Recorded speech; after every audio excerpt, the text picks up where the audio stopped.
Welcome campers to part 3 of our Winter 2022 Death Valley series. Get ready for an incredible journey as we delve into the Stovepipe Wells area of Death Valley National Park. Join us as we encounter wild donkeys, wander through stunning sand dunes, and embark on an exhilarating hike through the captivating Mosaic Canyon. We'll venture down to the ghost town of Ballarat for a taste of the past, boondocking in the mesmerizing desert, and explore the Wildrose charcoal kilns blanketed in snow. We depart our boondocking location at the pads, which we covered in the prior episode, heading west to Stovepipe Wells and then south down to Ballarat. Stay tuned for an epic exploration of the wonders that await this extraordinary corner of the park. As you might remember from the prior episode, the wind was increasing as we were packing up. This made the drive across the desert interesting. The wind was starting to blow pretty good, but the trailer did all right. Fortunately, as we got near Stovepipe Wells, there was less sand blowing around, and perhaps the wind had died down a bit too. Stovepipe Wells Campground is a first-come, first-served campground, and I don't think it fills up often. We were moving in on a Sunday afternoon, so I figured it would be easy to find a spot.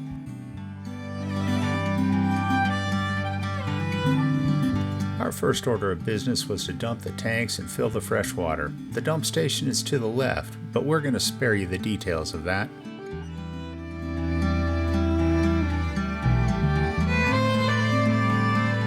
There was almost nobody here, so we picked a corner as far back as we could to get the mountain views. The very back row is reserved for tents. This is not our favorite layout for a campground, basically a big parking lot, but since there was nobody else there, it worked out fine. That evening we had steaks, green beans, and acorn squash for dinner. I can't say I've ever cooked green beans on the griddle before, but with a bit of water to steam them, they came out fine. This was my office view for the next few days. Not bad. The next morning, Dang headed out to explore the northern parts of the park. Scotty's Castle, the racetrack, and other interesting sights. This was not meant to be, however. The road was still closed from the record rainfall they received earlier in the summer. So she headed up Emigrant Canyon instead. Emigrant Canyon Road offers a stunning scenic drive through the canyon. As you travel along the road, you'll be treated to breathtaking vistas of towering rock formations, rugged mountains, and panoramic views of the surrounding desert landscape.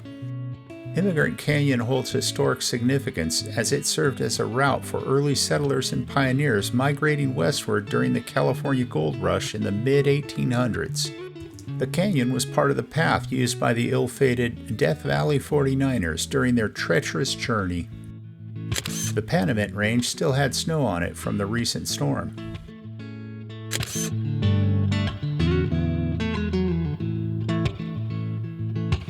She drove up to the Wildrose campground, which was open but not suitable for our size trailer.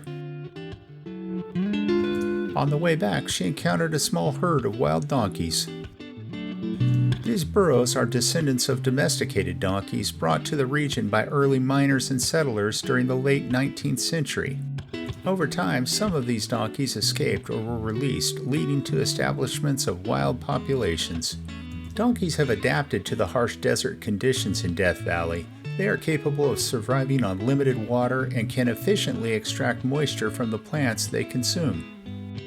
Their hardy nature allows them to thrive in extreme temperature and rugged terrain. You can still see a lot of debris covering the road left over from the summer storms.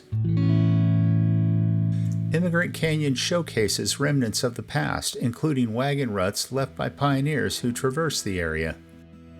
These visible traces of history serve as a reminder of the hardships and challenges faced by those seeking a better life in the West. This very scenic drive is something you should definitely do when visiting the Stovepipe Wells area. You can reach the Wildrose charcoal kilns up this way as well, but we're saving that for a bit later in the trip.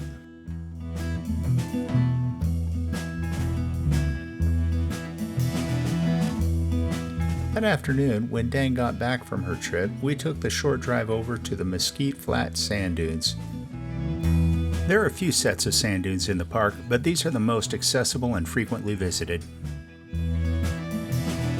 Fortunately for us, there were few visitors here, and the recent winds had cleaned up most of the tracks. The Grapevine Mountains in the background form a rugged and picturesque backdrop to the sand dunes, adding to the scenic beauty of the area. The dunes here are predominantly star dunes and crescent-shaped barchan dunes. Star dunes have multiple arms extending from a central point, while barchan dunes have a crescent or U-shaped form. Getting up early, I could enjoy the sunrise in the desert from my office window. I took the day off work so I could explore the area with Dang and pack up and drive to our next destination later that afternoon. We headed up to Mosaic Canyon for a hike. Mosaic Canyon was formed by erosion over millions of years. It showcases the power of water, wind, and sediment in shaping the landscape. The canyon walls exhibit unique patterns and textures resembling a mosaic, hence the name. Mosaic Canyon is a type of canyon known as Marble Canyon. The walls of the canyon are composed of metamorphic rock, primarily marble, which gives them their distinctive appearance.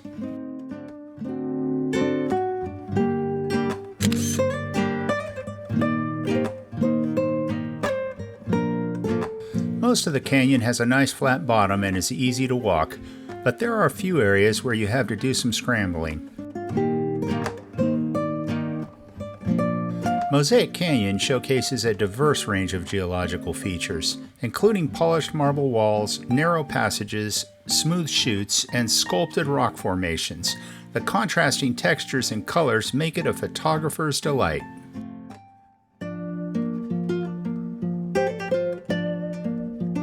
Parts of the canyon get pretty narrow, but I made it through with no problem, so most people will probably be okay.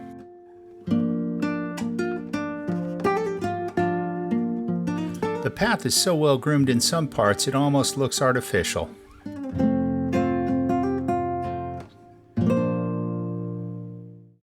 Here we come to one of those scrambling parts.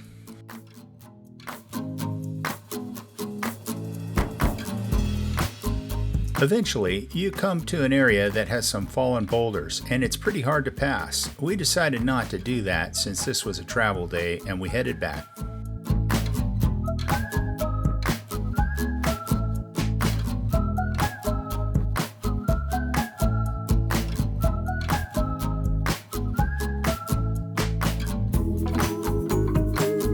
We decided to head down to Stovepipe Wells Village and see what was going on down there.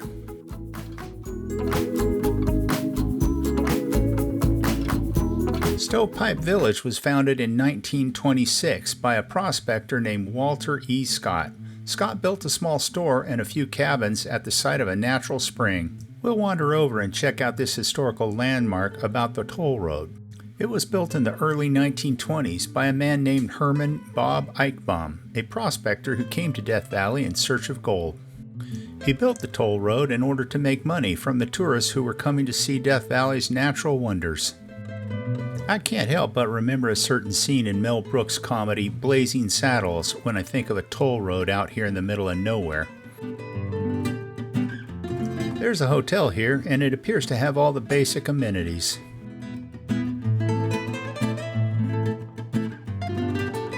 And a restaurant named after the toll road, which looked to be pretty good, though we didn't try it during our visit.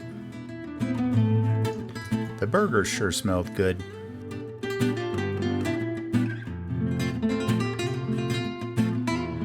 Next door is the saloon, which we contemplated but ended up not visiting. There was just too much to do with our limited time here, but I expect this would be a nice place to relax after a long day. And they serve food too.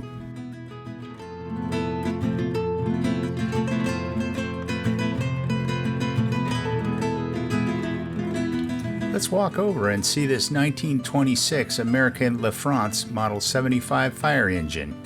The monument commemorates the 1849 Jayhawkers. The Jayhawkers were a group of about 50 pioneers who set out from Independence, Missouri in 1849 in search of gold in California. They took a shortcut through Death Valley but quickly became lost. After several days of wandering in the desert, they ran out of food and water. They decided to burn their wagons and the remaining oxen in order to lighten their load and make it easier to travel. Several didn't survive. There are some interesting antiques out in front of the general store, and also lots of souvenirs inside, as well as some basic groceries and staples.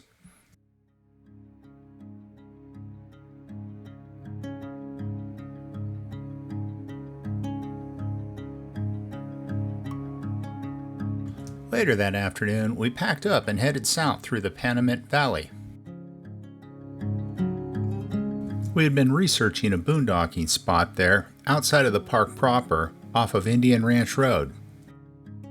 I didn't have a lot of information on the site and wasn't sure what we might run into on the way, so I wanted to arrive with plenty of time to spare before sundown. It was about 55 miles or so to our spot, but the last few miles were on a pretty bumpy dirt road. We were concerned that the road condition might be washed out from the same storms that hit Death Valley earlier in the year. But it ended up just being rough. We drove along for a few miles looking for a place to turn into the desert, but most were bermed in. Eventually we found a spot, and I felt quite relieved. The prospect of driving all the way to Ballarat on this road was not pleasant, and that was probably another 8 to 10 miles. We could have pulled further off the road, but I didn't bother. Almost no one uses this road, it seems.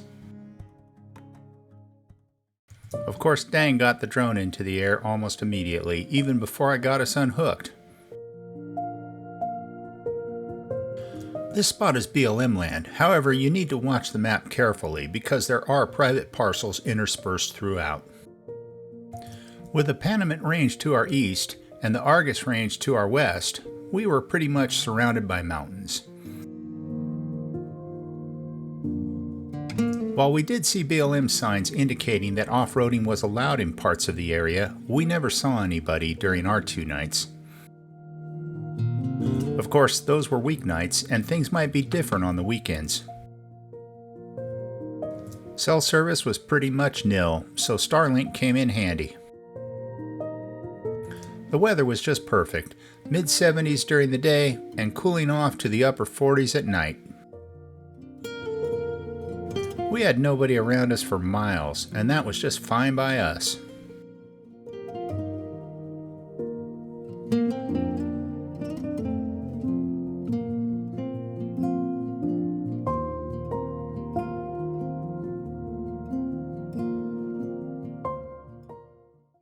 Once we got camp set up, we took off to explore the route into Ballarat. The sun was setting and the desert was ablaze with color. I'm so glad we found a good place to camp. Some parts of the road into Ballarat would have been a nightmare to drive on with the trailer. In fact, now that I've seen it, I would recommend going back to Panamint Valley Road and driving into Ballarat that way if towing. As we drove on, we came across a small herd of burros.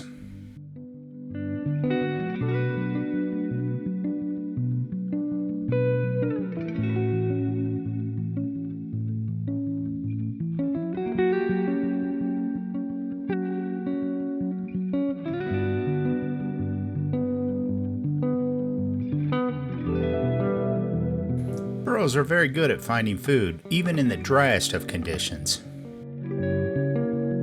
Burros are naturally curious animals and unafraid of humans. In fact, they are known to be very gentle and make good pets. But of course, with any wild animal, you want to give them their space. Not that we were in the market for a pet, mind you. Continuing on to Ballarat, the road here got much better, and there were a number of camping areas available. I suggest you access them via Ballarat Road and not the way we came in if you have a bigger rig. Eventually, we made it into the ghost town of Ballarat. Ballarat was founded in 1897 as a supply point for the mines in the canyons of the Panamint Range. George Riggins, an immigrant from Australia, gave Ballarat its name when he proposed it should be named for Ballarat, Victoria. Back at the turn of the century, there were up to 500 people living in this town. These days, the town has a single inhabitant, Rocky Novak, who runs the general store on weekends and some afternoons. Unfortunately, during our visit, the store was not open and we did not get a chance to meet the man. Dang really wanted to put her drone up and get some aerial footage of the area, but without express permission, that didn't seem like a good idea. Ballarat also has a darker history. In June of 1969, Charles Manson and his followers moved into an old, dilapidated shack on the outskirts of town. They lived there, reading Manson's writings and practicing survival skills in the desert until they left for Los Angeles in August of 1969. A few weeks later, they shocked the nation with their horrific murders of Sharon Tate and her companions. At first, I thought this apparatus coming up on our right was some kind of military radar, because there are no shortage of military jets flying around here, but it turned out to be a National Weather Service radar, as I discovered later.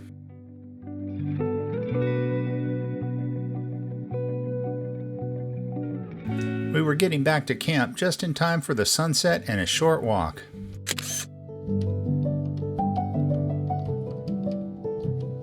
It's so peaceful to walk alone in the desert without the distractions of modern-day life. The mud cracks were quite beautiful, and we tried not to break the tiles as we walked, though I'm pretty sure nobody would know or care.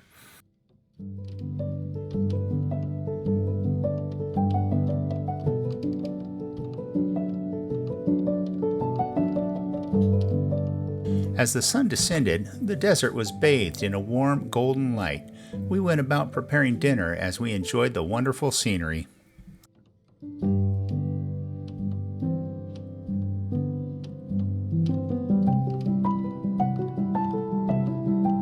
I believe that snow-capped mountain in the distance is Telescope Peak. At 11,000 feet in elevation, it's the highest peak in Death Valley.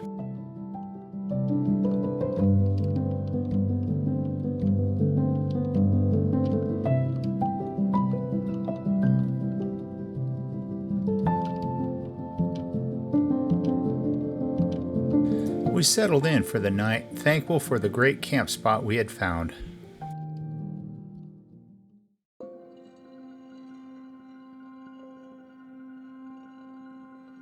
The next morning, we decided to go out and explore the region. We headed up Wildrose Road towards the campground up there. It wasn't long before we were back in the park.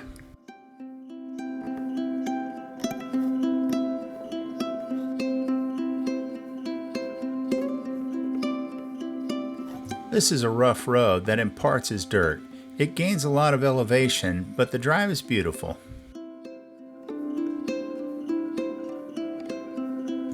As you get further up into the canyon, you will encounter palm trees, an interesting sight. These trees are native to the Mojave Desert and are sustained here by a small oasis. They are thought to have arrived about 10,000 years ago over from the Sierras to the west.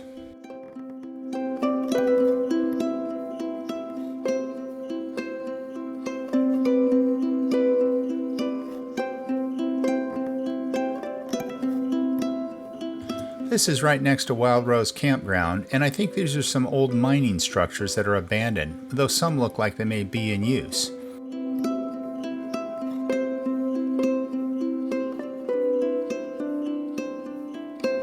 We continued up to the charcoal kilns.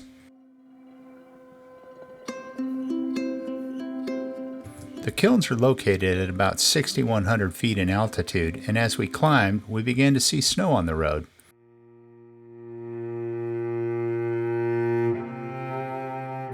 It was a nippy 46 degrees outside.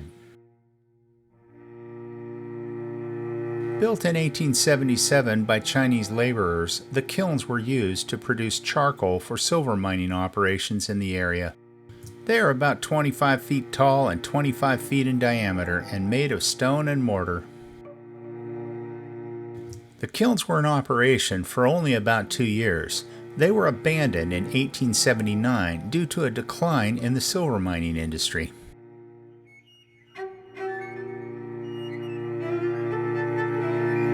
The kilns are in remarkable condition, partly due to their remote location, partly due to the environment, and finally, being in a national park doesn't hurt either.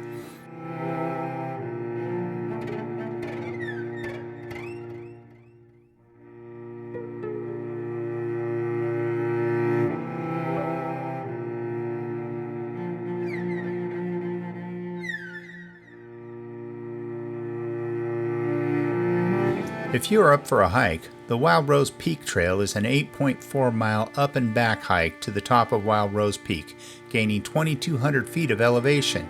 It's listed as moderate.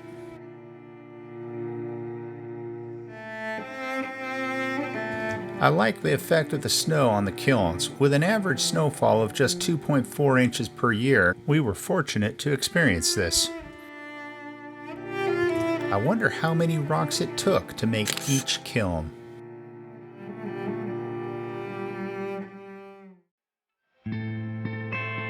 It was time to head on, as we still had another stop on the agenda that day.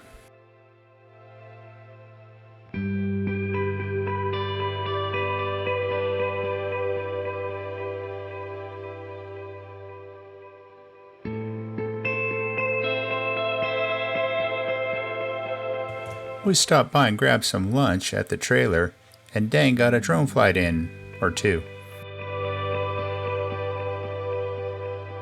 This spot has plenty of room for several campers. If you're in a group, it would be a great place. I'll put a link to the GPS coordinates in the description. Although we saw almost nobody while we were here, a funny thing happened on the second morning. I looked out the window and I saw someone walking up the road to our trailer. I went out to greet him, and it turns out he was a tourist from France who had gotten a flat tire in his rented Chevy Blazer and was looking for some help. I bet he was glad to see us out there. He managed to get the spare on his car and head back, but that was a bizarre morning encounter. We finished up the day driving up to Pleasant Canyon, which took us through Ballarat again. There was still nobody here, so the drone stayed grounded. With a name like Pleasant Canyon, you might think this road should be smoother. It was not. The history of Pleasant Canyon begins in the late 19th century when gold was discovered in the area.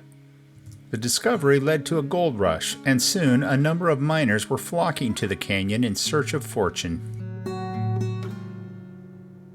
The mines in Pleasant Canyon were quite productive, and for a time the canyon was a thriving community. The Radcliffe mine was the largest and most productive mine in the area. It produced over 15,000 tons of gold between 1898 and 1903. To the north of Pleasant Canyon is Jackpot Canyon, which similarly houses several abandoned mines from days gone by. There are a number of wild burros that live up in these canyons, maybe even the herd we saw earlier called that home.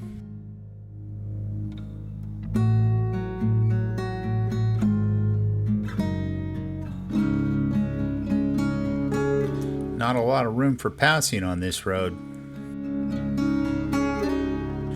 There were some military jets flying over doing exercises. They left these interesting round contrails behind them.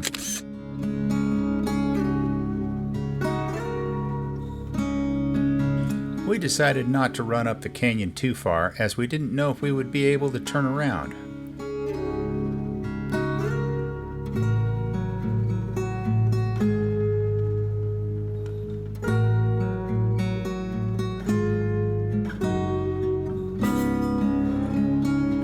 Off in the distance, we see the Argus range of mountains. There used to be a large population of bighorn sheep there, but they have dwindled down to just a few these days. Well, this has been a good day, and now it's time to head back and break camp, heading for our next destination.